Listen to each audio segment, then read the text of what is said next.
friends? My name is Luciano. I make Jumpchain videos on the internets.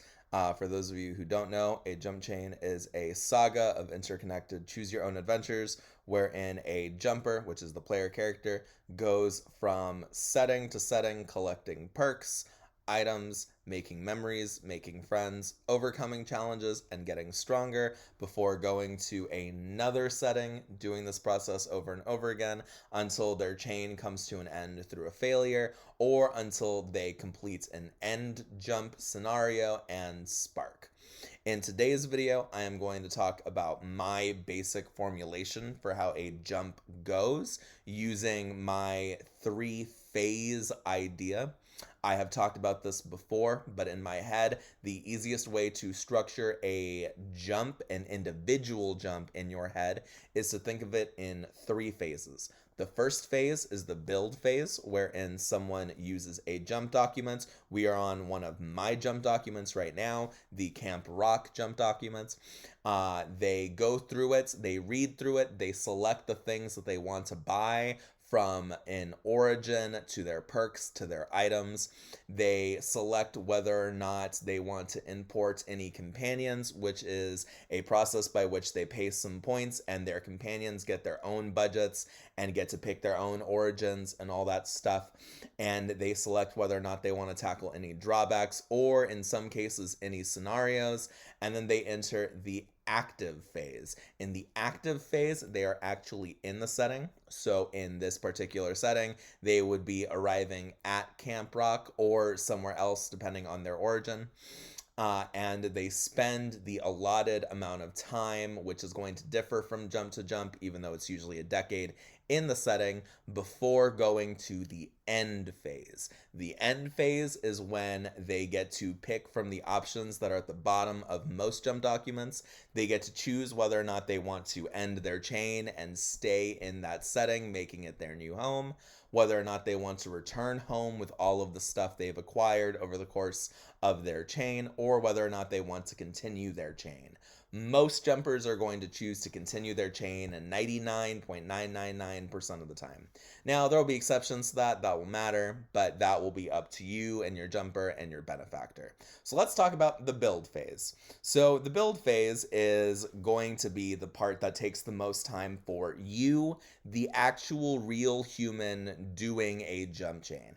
It is the time that you spend reading through a jump document and deciding where you want to start, deciding your age and gender, your origin, your perks, and the rest of your build. This is the part that will probably take most people the longest amount of time because most people who do jump chains are not going to write long, extensive stories set in jumps or even do what SJ Chan once did, which was write singular blog posts detailing their time in a setting where it's a chapter per jump, although that story did get a little bit more complicated later on once SJ's jumper had gone through a significant number of jumps. Some jumps started to take more than one chapter, but most people are not going to be doing that. Most people are going to be going through designing their build, deciding whether their jumper is able to not chain fail, and then deciding, assuming the jumper did not chain fail, deciding some of the key events and then moving on. So this is where you're going to be spending the most time looking through stuff and trying to grab everything that you can, all the stuff that you really want to get, that kind of thing. And then from there, they're going to be entering the active phase. Now, obviously, for a jumper, an active phase is going to be different than it will be for you, the person, deciding the actual details of the chain. For the jumper, it is going to be the decade or so that they're in most jumps. In this particular jump, you do not have to be here for a decade. You can be here for one summer if you want to be. That is a common thing with my Disney movie jumps. I tend to have them only last the duration of the events of the movie. My High School Musical 1 and High School Musical 2 jumps both do that, although my High School Musical 1 jump is a little bit different because you're actually there for the full semester adventure rather than the few weeks from the start of the movie to the end of the movie. But still, so once that begins for your jumper, they will enter the setting. They will have all of their perks and probably all of their items that they got in this jump already available to them. Although some people rule items a little bit differently. Some people like to have items be organically dispersed throughout the setting, and your jumper has to find them, with points being used to represent making it easier to find them, or with points making it so that the items exist in the first place and can be found. But that's pretty rare.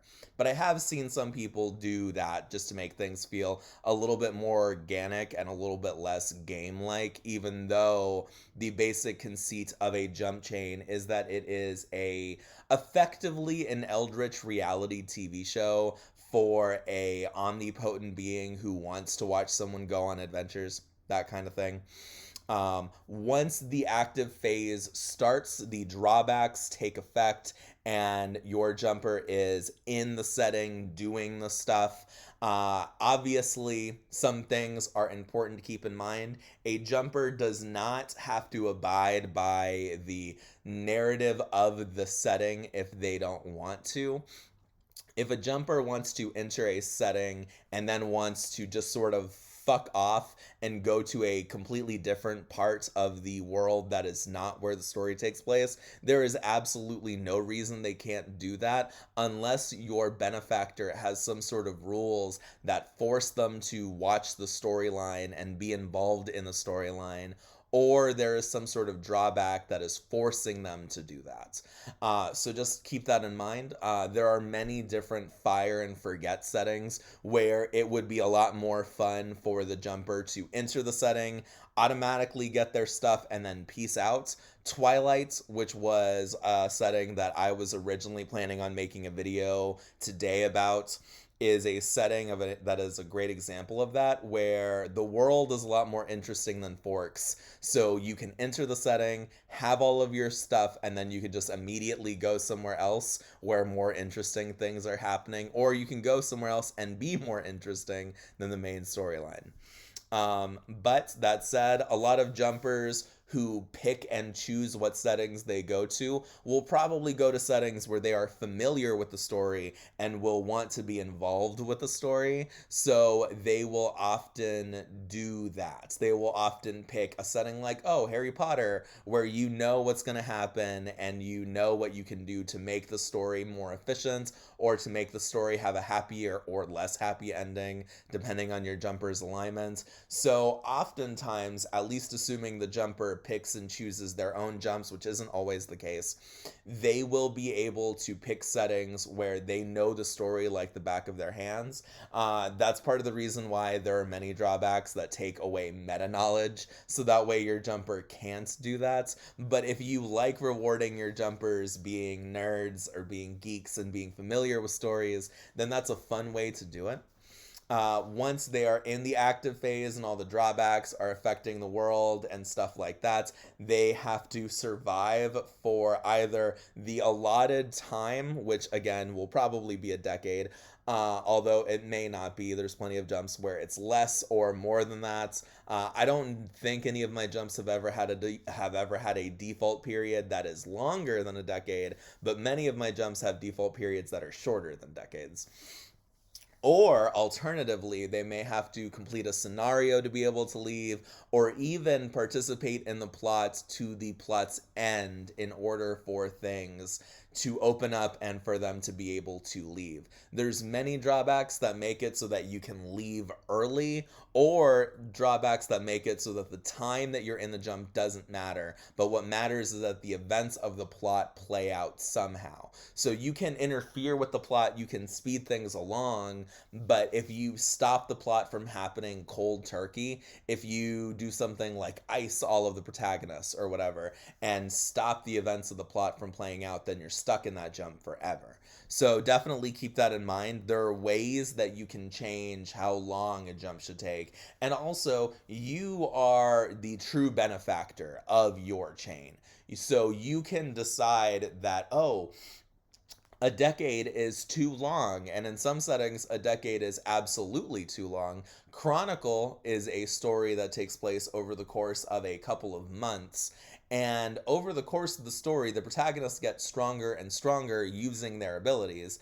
If someone were in Chronicle and they decided to make it so that they were the only person with the powers, and they did not have the Omega monster drawback that is one of the options in the actual jump, then by the time they leave, they are going to be incredibly powerful with telekinesis. And Chronicle is laughably undangerous of a setting if you decide to change things so that way the protagonists never get their powers, or if you decide to let them get their powers and then take their powers somehow, or even just ice them outright. So, in some settings, a jumper being there for a decade can be a little bit of a cheat code that makes them incredibly powerful. A jumper with chronicle telekinesis who has a decade to train their chronicle telekinesis is going to be an incredible monster. By the end of the first film, the antagonist, who is on drugs and is unable to feel pain as a result of that, is able to do things like effortlessly hurl buses at people and partially demolish buildings with telekinesis power. And again, there are circumstances here that partially explain that, but the reality is we never see a known cap on that power. And in the sequel that was written by the person who wrote the original movie, we get to see one of the characters from the first movie, actually the only character, the only powered character from the first movie who survived. He gets to use his telekinesis to replicate biokinesis and heal himself. So the reality is that these powers are intense, and having them for a decade makes you incredibly powerful. So it may be wise for you to put limits that differ how long a character will be in a setting. I often find that one of the easiest things to do is to just make it so that in a video game jump, at least, if the jumper 100%'s the setting, then that means that they can leave when they're done. Now, obviously, for some games, that's different than others. For instance, 100%ing Super Mario Sunshine as a jumper would be honestly a lot more efficient than 100%ing it as Mario, especially because in that jump, Mario still exists unless you choose to become him somehow. And even if you take the plumber origin in that jump, Mario still exists. It's the same thing for Super Mario 64, where being a plumber does not actually make you the protagonist. Mario canonically still exists in that jump and is still running around doing things. So 100%ing the setting is hilariously easy, but that's still a better rule than keeping you there for a decade, unless you just really want to be there for a decade. And if you want that, you can totally do it anyway. But once a jumper has done the active phase, they move to the ending phase. And the ending phase is where they get to see some version of the decisions in front of them. They get to choose if they want to go to the next jump, which continues their chain as usual and restarts this process, but in a new setting. They get to choose if they want to stay here. Staying here is an interesting option because it ends the chain and makes them be the protagonist. And not be the protagonist, but it makes them a permanent character in this new universe. It means that they cannot return home and that their new home becomes where they are. And then go back / return home, I've usually seen it be called return home, sends you back to where you were before you started the chain, but with all of the stuff that you've acquired.